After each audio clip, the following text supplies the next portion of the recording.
All right, welcome to Soviet Succession. This is going to be a multiplayer succession-style game between myself and Camrian. So this is, for those of you who've never heard of a succession-style multiplayer game, what this is going to look like is that when after 10 years, I'm going to pause the game, and then I'm going to just send it over to Camrian, and then Camrian is gonna play 10 years and then pass it back to me. So this sounds like it's going to be an awful lot of fun. I love the idea of playing as Russia. I haven't actually played them all the way through yet. I'm not sure if we're going to finish the game or if we're just going to play to a certain goal. My personal goal for Russia is to turn it into the Soviet Union and then use regime change and just force all of the other great powers to become communist. I think that would be fun. I think that'd be flavorful. So that's going to be my personal goal. What Cameron elects to do during his 10 years, because we'll pass it back and forth roughly every 10 years or so, is entirely up to him. But I know what I'm going to do for sure, no matter what, is I'm going to set up my outliner, and then I'm actually going to use a little bit of editing magic, and I'm going to go ahead and just do a lot of off-screen building and politics in regards to these guys. For those of you who already know how to do that, I think you're going to appreciate the fact that I'm not showing you for the 50th time. But in the event that you don't know, there's I got lots of information out here on how to approach politics, and so if you're looking for guides there, just let me know. I can post things in the comment thread. But I know that my main goal, if I can swing it in the next 10 years, is probably going to be to end serfdom. That would be really, really awesome. I'd love to end serfdom, especially if we can end it with a bang, as it were. So yeah, I will be back once we've set up things, because we've got a little bit of immediate international politic that we want to do. So I'll see you in a moment. All right, welcome back. So I've done a little bit of adjustment. I've chosen a little bit of a build order for us. It's going to be an awful lot of construction sectors initially, and then we're going to be building a little bit of silk down here in the Caucasus. For those of you who don't know, you can build silk in the Caucasus, and so that can be pretty helpful. But I've also done some serious readjustment in regards to our command leadership, because I just don't like having all the points going to the Gentry Assembly. And now we're working on landed voting, and maybe we're working on a little bit of puppeting here. So for those of you who don't understand why we have the Duchy of Finland, I don't think anybody really understands why we have the Duchy of Finland, other than the fact that we managed to convince everyone that it was our right. But I think what we're going to do here is we're going to go ahead and get a big old fight with Sweden, and hope if we can capitulate literally all of Sweden, that'd be really awesome. That'd be really awesome, because if we could puppet them, we would also get Norway. We should be able to just scare them off, but in the event that we need to scare them off a little more closely, what we're going to do is we're going to send our big stacks here and here. And then we're going to use, is Prussia joining in? All right, cool. Prussia's joining in. So Prussia, I'm not really that afraid of. It just means that we need to mobilize everybody. That's all. So by mobilizing all generals, we are going to increase our demand for artillery and guns. But fortunately, that's one of the few things that Russia starts with an enormous amount of. And so what we're going to do is we're just going to capitulate Sweden, and then we're just going to stop messing around with Prussia. Like we will capitulate Sweden, and then just capitulate in turn to Prussia. That's usually the way to do it. Hey, just like that, Sweden back down. All right. Well, so Russia has begun its climb into the world stage by transforming Sweden into a puppet. So what can we do now that we've done this? Well, all right. These guys are happy. We will make friends with Britain for now, and potentially friends with France. Yeah, see, Prussia, we can be friends. We can absolutely be friends. You do not need to be my enemy, unlike the Ottomans, who absolutely needs to be my enemy. We can also declare rivalry on Spain. Yeah, whatever. What is Spain gonna do against Russia? That's the real question. What is Spain gonna do against Russia? So at the moment, I am building up just like a really enormous wood-based construction sector, which you don't have to do. But I find that because I have the excess construction, I might as well use it. Our wood is pretty plentiful, and our fabric's pretty plentiful too. So I build up our construction first, and then we start transitioning it. All right, so the Tsar is intervening in the political process, which is going to be helpful for us because we can go ahead and buff those guys. We'll also, I don't know about increasing government wages.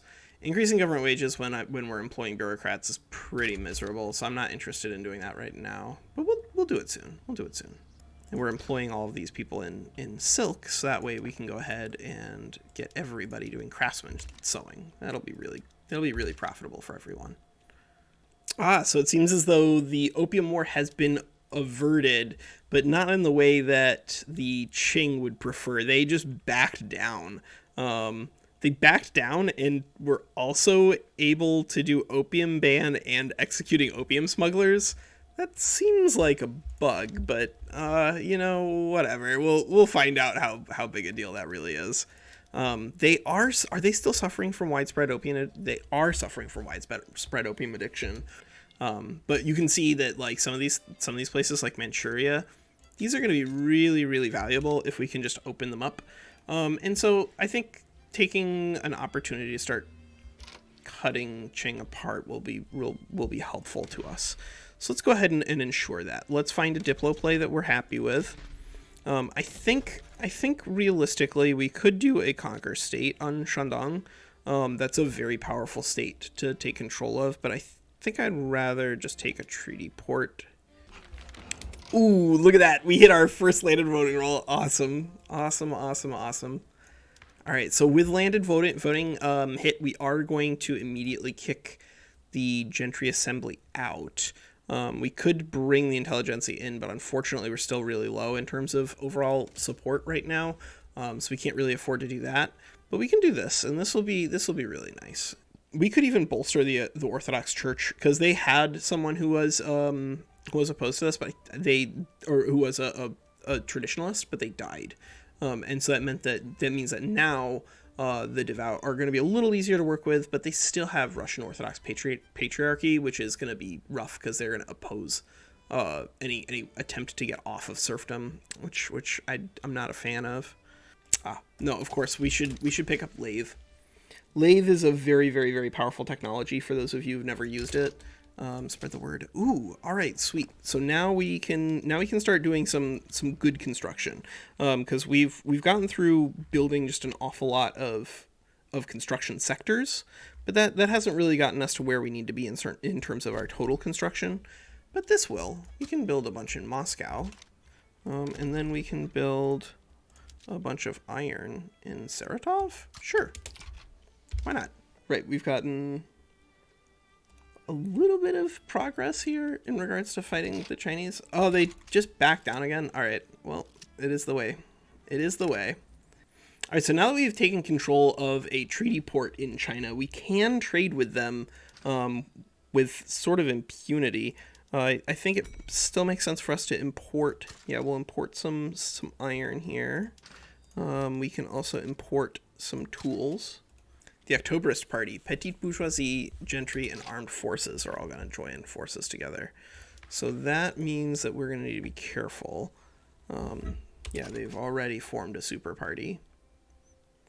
Why are the abolitionist petite bourgeoisie associated with you guys? What is happening there? That's what I want to know. The Octoberist Party received infinite votes, so good for them, those jerks. Unfortunately, because of the election, we do have a considerable decrease in our total clout. So we're going to need to make sure that in the next one that we do get a liberal party formed, the Cadets Party.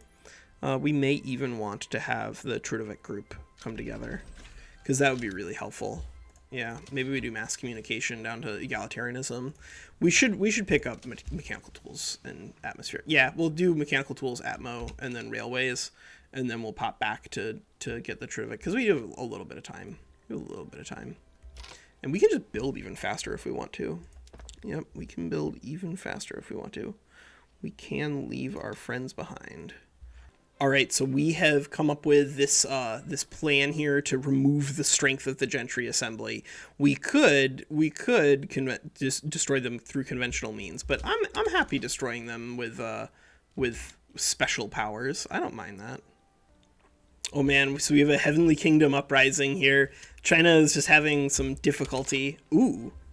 All right, so we could go ahead and really press here against the gentry assembly. Minus 20% interest group pop attraction is very strong. All right, yeah, let's go for it.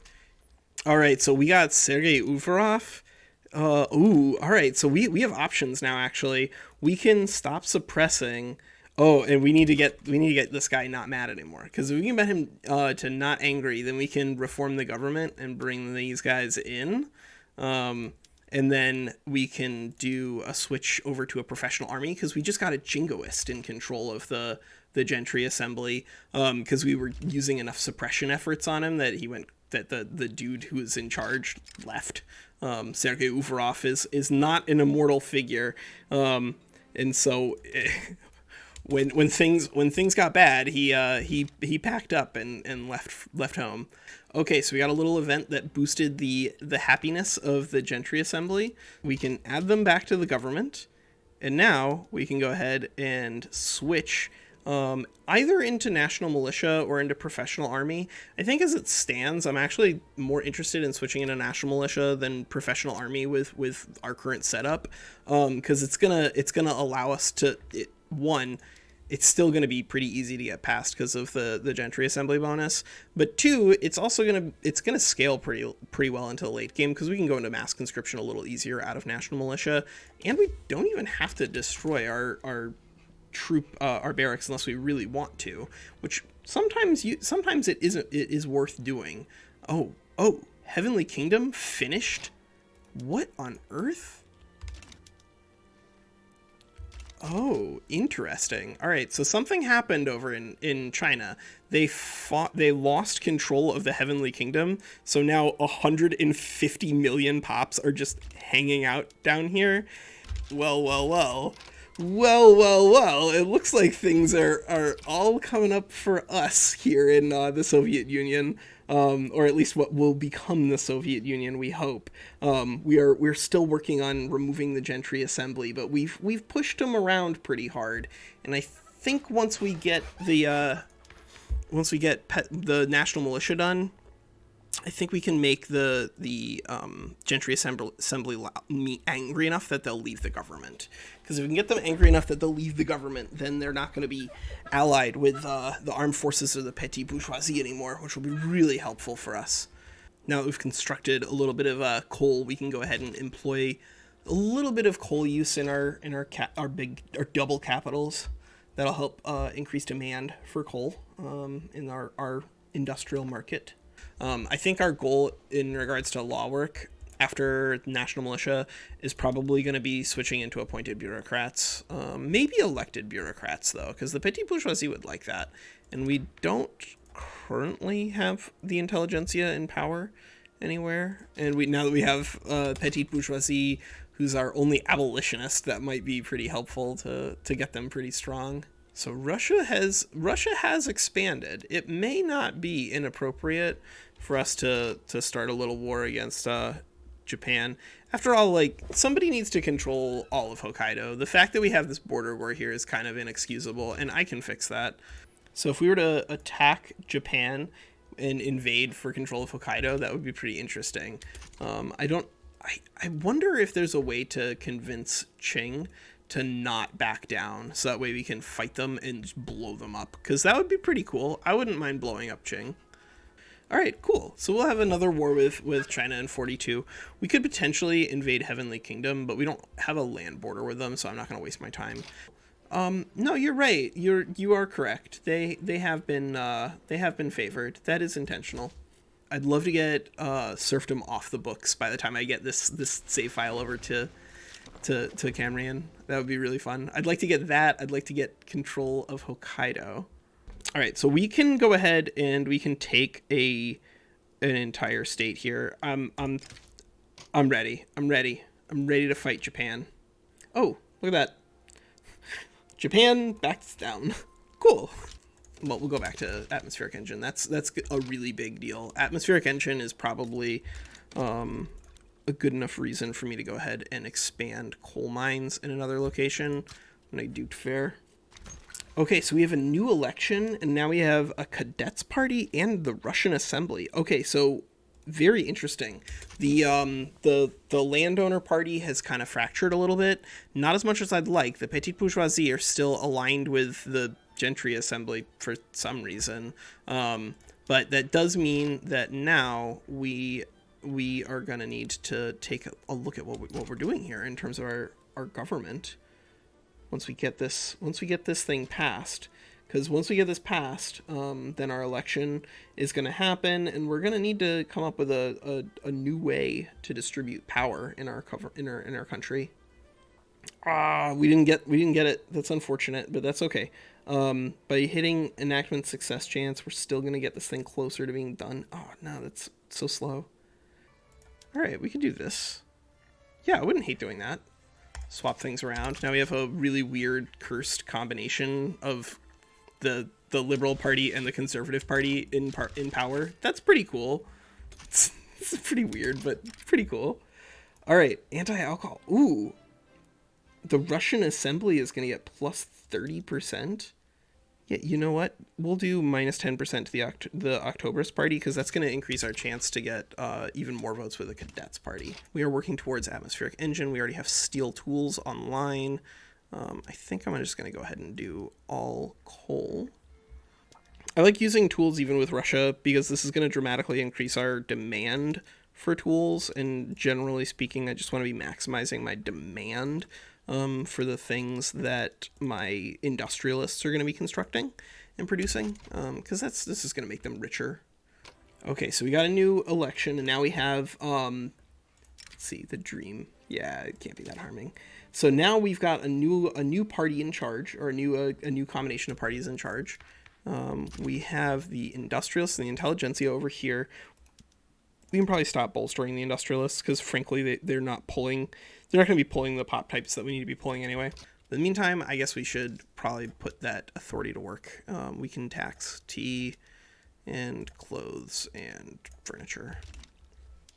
Not worried about insufficient taxation capacity. That's still kind of a nonsense number. But I do want to be aware of my infrastructure cap.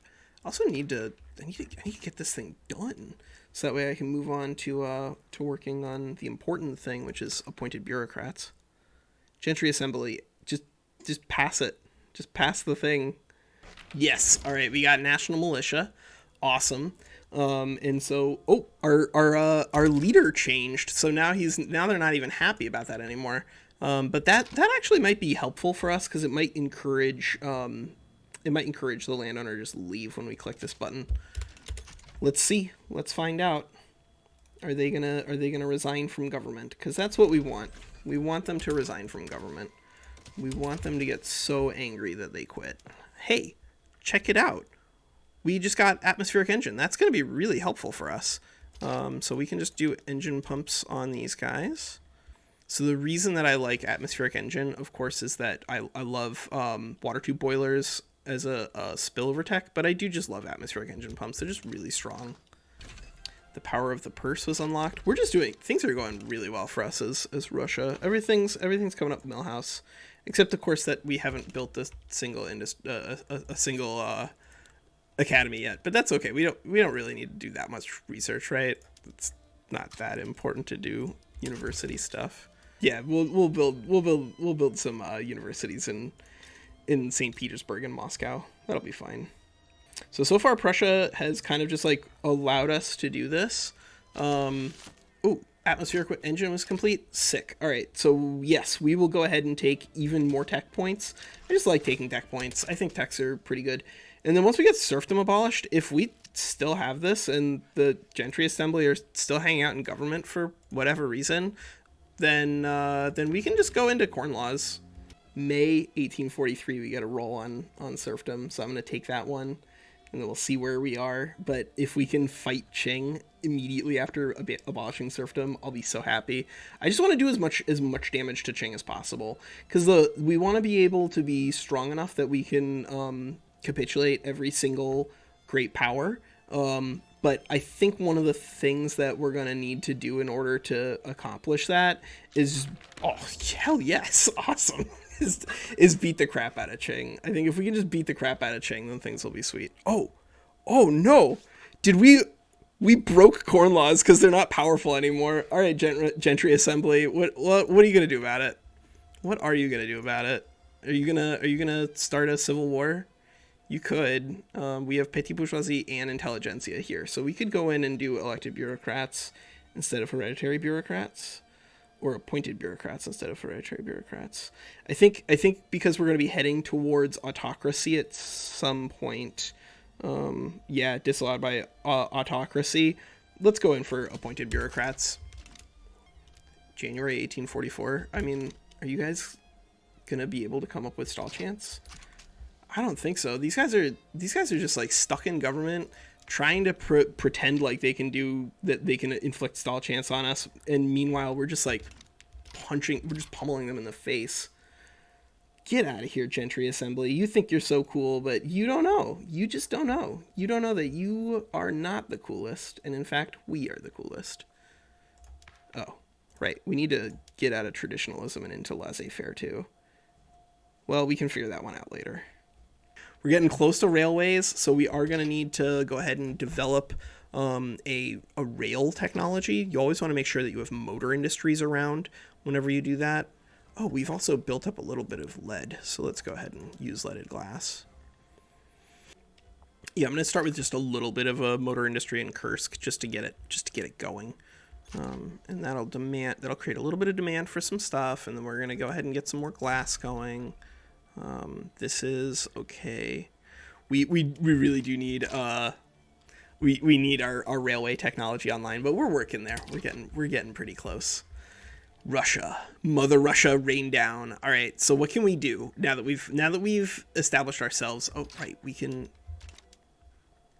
All right, so we decided that we're gonna go ahead and we're starting an open market diplo play against China. Not because we like necessarily are interested in opening their market, but because this will allow us to force them to liberate Manchuria if they don't back down.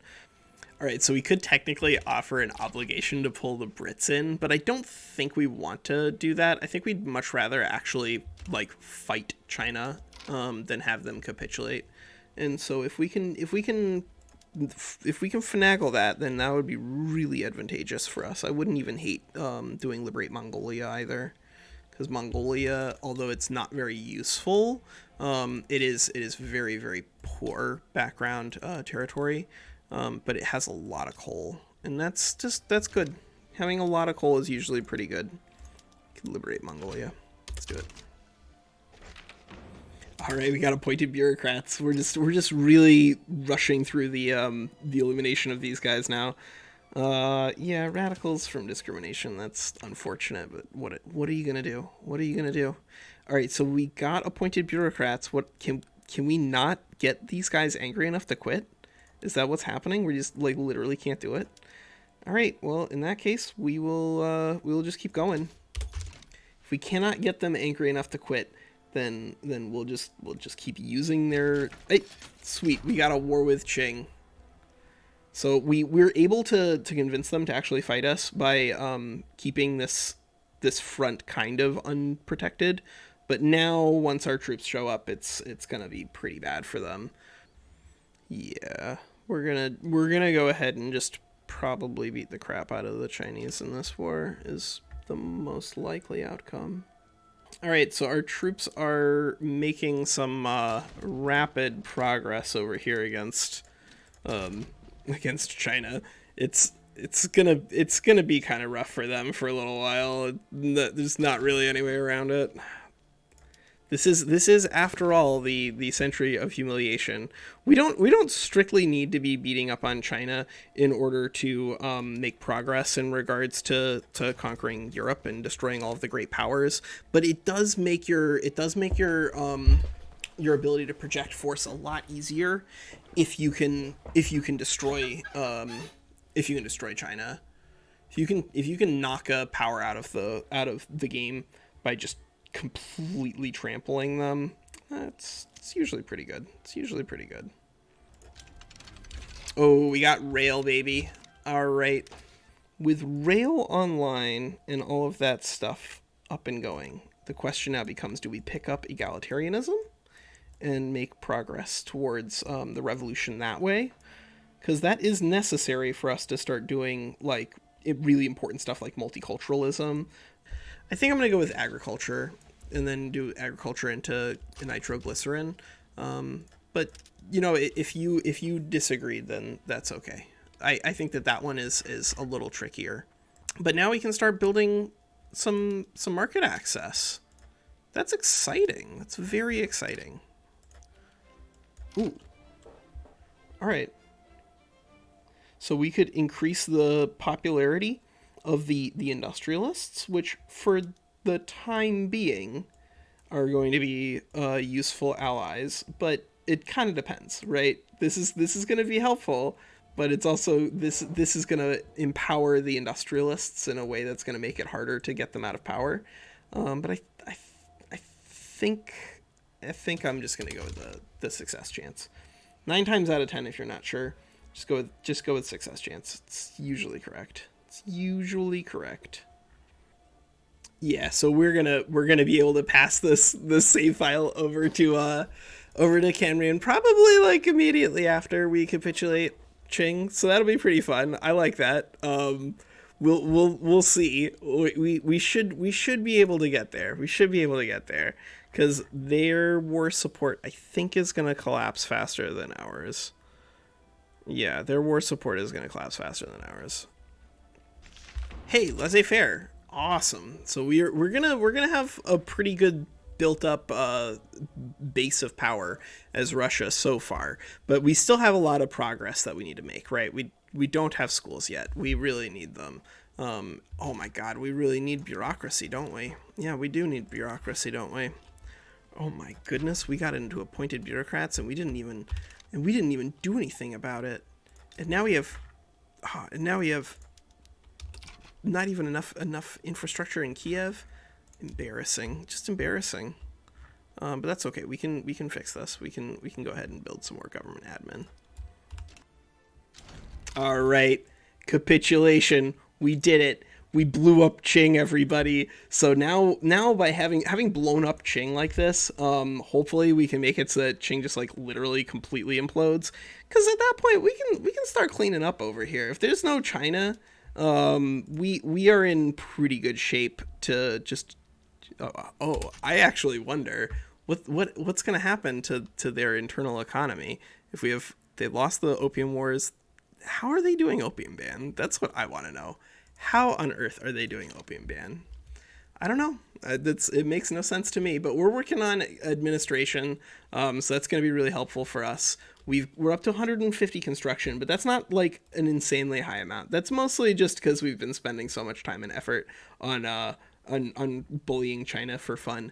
We're mostly just kind of like memeing around over here, but I think we're gonna have a really good setup to get the trade unions pretty strong once we get a little bit more democracy going on. Maybe we go ahead and start some of that. Yeah, that'll radicalize the Gentry Assembly, but like I just don't care. I don't care if it radicalizes the Gentry Assembly or the Orthodox Church, right? Intelligentsia are in favor of this. Yeah, let's go to senseless suffrage, because what we're gonna do, of course, is we're gonna get really liberal. We're gonna get a powerful trade union set up, and then we'll get them with vanguardist. And then once they have the special vanguardist ideology, we'll be able to make it so that hey, a revolution trying to overthrow the government, you say? Well, unfortunately for you, you're not going to be strong enough to do that on your own. This is where if we had a stronger Gentry Assembly, we could bring in corn laws still, because it's still there. It's still there in the journal, right? We do have the ability to use this if we have powerful Gentry Assembly that's part of government. We have steam engine time, which is going to require motor industry, urbanized Russia, path to liberalism, branching out. There's a lot of things that we can do here, but I think that is going to be for our buddy to fix. Maybe we could do a little more textile mills. I don't know. Let's see what we can do. I'm gonna have so much fun passing this off to Cameron, because he's just gonna get like a gigantic revolution standing right outside his door. But he'll be fine. He'll be fine. This is a very reasonable group of rebels to be forced to accommodate. And of course, we're fixing up our bureaucracy, and we're trying to come up with an education plan, a way forward through 1846 to finally get some education on the books, because we got serfdom done, and we have Sweden, but we haven't really done any big time diplomacy out here in Europe yet. So that's going to be the next thing that we got to figure out now that we've like thoroughly ruined China's day. I love it. All right, opium addiction. We got it. Tragic. That's so sad. All right, so there we go. That is the first episode, for me at least, of this, which is going to be our Soviet succession. But yeah, we got ourselves set up pretty well. We may want to just go ahead and invade the Ottoman Empire or fight. Well, see, the thing is that everybody's pretty friendly with us except for France. So it's the moment that we just get strong enough to just start bodying great powers, then we probably should. We gotta build our building. That's what we're missing right now. We gotta grow our growth. Grow the growth. Get probably steel frame buildings at some point. This is going to be really fun, though. This is going to be really, really fun. So let me know if you're interested in joining this succession campaign, because I sure am. I would love to have more people as a part of this. And so here we go. We got Soviet succession episode done. All right. That's Walker. Take care.